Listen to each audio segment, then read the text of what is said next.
Hello students, good morning. And today we will start your first lesson from economics, and that is development.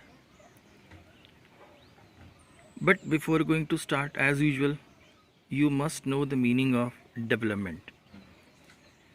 Development किसे कहते हैं? अब देखिए, इसमें अगर हम मीनिंग की बात करें तो different people have different development goals. कहने का मतलब, किसी एक कंट्री में अगर कोई डेवलपमेंट होती है तो दूसरी कंट्री के लिए शायद वो डिस्ट्रक्टिव भी हो सकता है.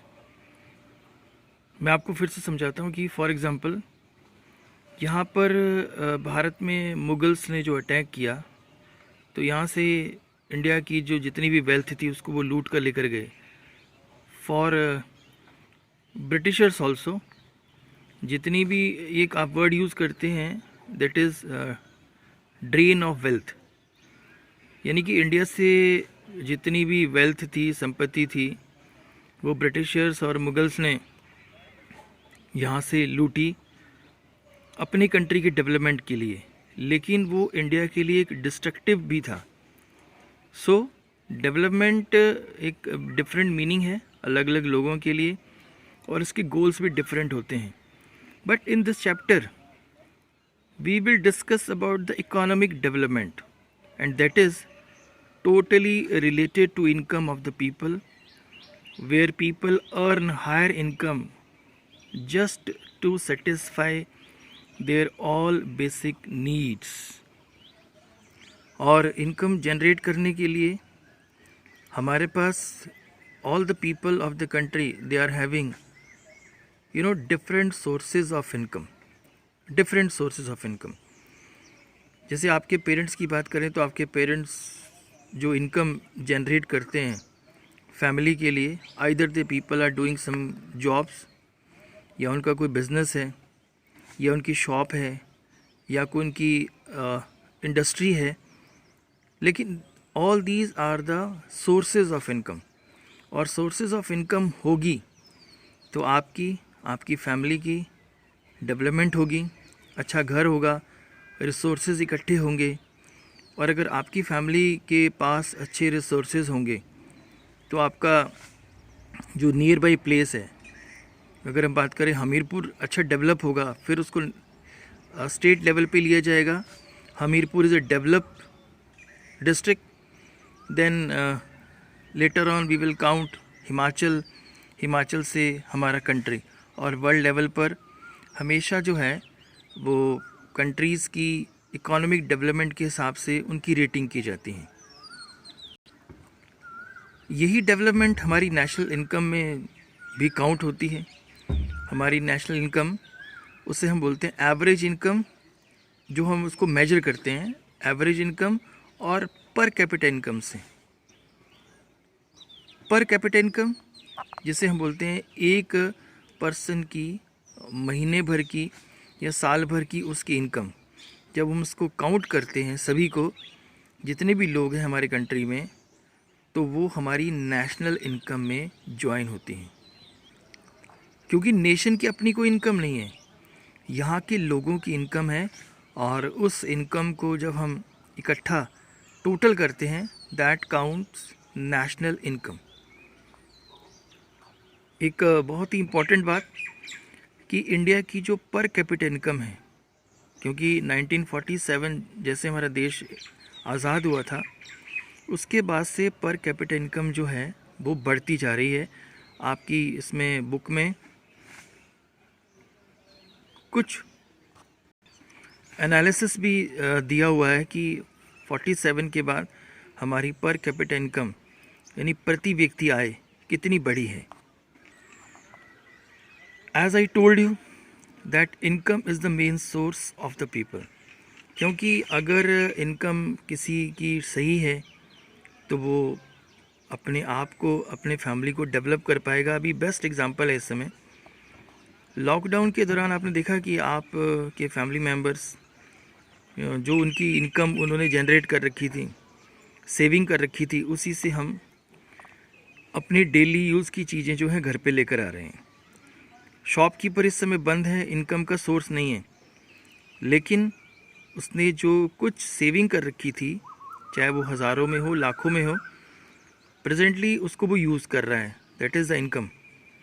लेकिन कुछ आपने देखा कि जो हमारे माइग्रेट करके आए हैं पीपल, वो डेली जॉब करते हैं, डेली वेज के ऊपर जाते हैं, मजदूरी के ऊपर जाते हैं और डेली वो इनकम जनरेट करते हैं।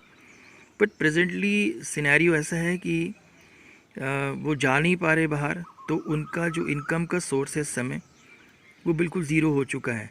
That is the main source of income. इस समय अगर हम पर कैपिटा इनकम की बात करें तो पर कैपिटा इनकम हमारे देश की बहुत अच्छी है, लेकिन एक गरीब आदमी देखता है कि पर कैपिटा इनकम जो गवर्नमेंट ऑफ इंडिया शो कर रही है, इतनी इनकम तो मेरी है ही नहीं, साल भर की नहीं है, जबकि यहाँ पर मंथ वो इनकम शो की जाती है पर कैपिटा इनकम में।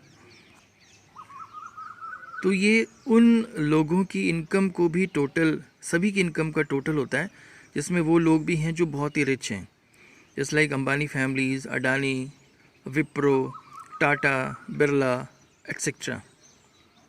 Now in India, some people, they are not able to generate the proper resources for their livelihood.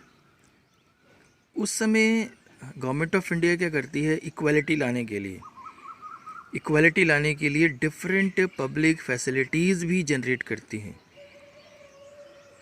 वो इसलिए क्योंकि अगर उनके पास इनकम के सोर्सेज नहीं हैं तो कम से कम वो लोग ये ना हो कि बिना इनकम के वो सफ़र ना करें। इसलिए क्या करती है गवर्नमेंट, जिसमें पहली स्कीम है आपकी PDS, that is called public distribution system. इसमें हमारी राशनिंग सिस्टम जो है, PDS में फेयर प्राइस शॉप्स, उसमें आपने देखा होगा कि कुछ फैमिली जो है BPL फैमिलीज़ से बिलोंग करते हैं, उनको बहुत ही नॉमिनल रेट पर राशन जो है वो प्रोवाइड करती है, ताकि वो और उनकी फैमिली भूख से ना मरे। और इक्वालिटी लाने की गवर्नमेंट ऑफ इंडिया की एक पहल है, दैट इज़ PDS। फिर आता है human index, development index, human development index HDI। इसमें हेल्थ, एजुकेशन और एटसेट्रा। इसका बहुत बेस्ट एग्जांपल है कि कुछ आपके हॉस्पिटल्स प्राइवेट हॉस्पिटल्स होते हैं और कुछ जो पब्लिक हॉस्पिटल्स हैं, जैसे जोनल हॉस्पिटल हमीरपुर का।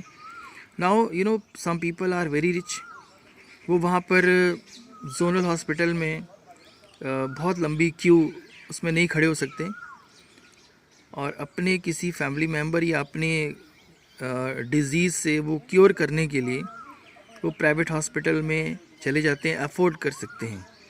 तो गवर्नमेंट जो है वो ये फ्री ऑफ कॉस्ट हॉस्पिटल्स जो कि हेल्थ फैसिलिटीज़ देते हैं। एजुकेशन में गवर्नमेंट स्कूल्स, वहाँ पर बच्चों से जो है कोई फ़ीस नहीं ली जाती, ताकि वो कम से कम एजुकेशन से डिवॉइड ना रह सकें। अब जो टॉपिक लास्ट में एक आता है, that is sustain development. Sustain development आपने वर्ड पहले भी कई बार सुना है, 6th, 7th, 8th, 9th। इसमें है without damaging environment we have to generate the resources. So here it also means regular income by using resources judiciously and maintain the ecological balance also। बिना resources को damage किए हुए हम अपनी regular income generate कैसे कर सकते हैं, that is called sustain development.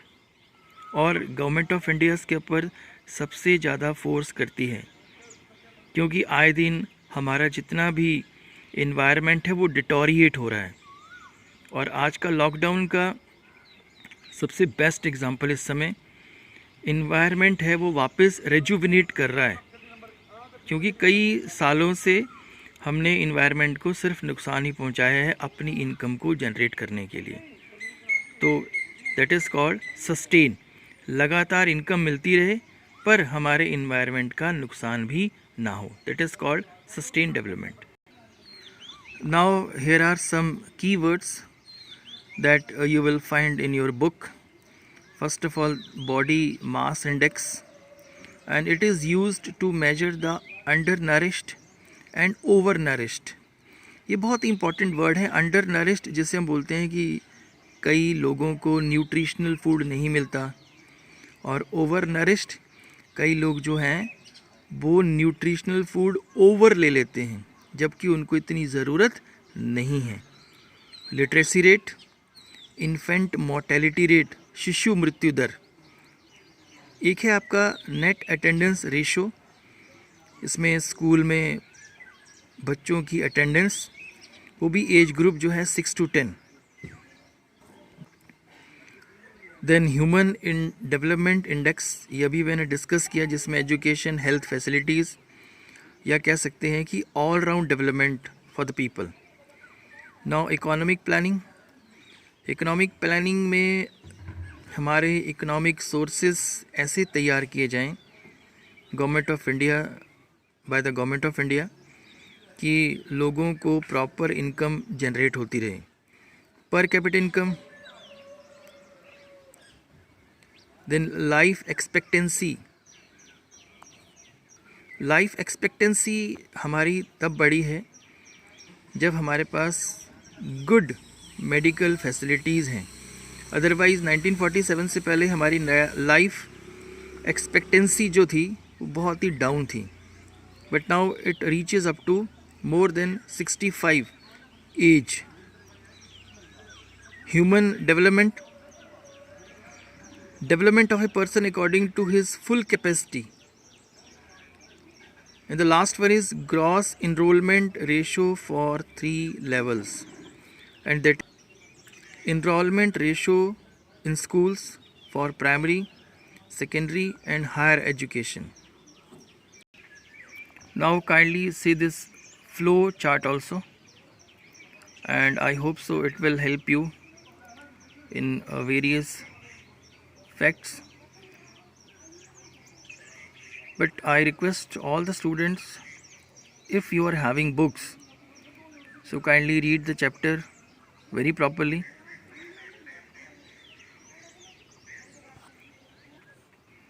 Try to get the meanings of different words, because it is also a very important chapter, that is development.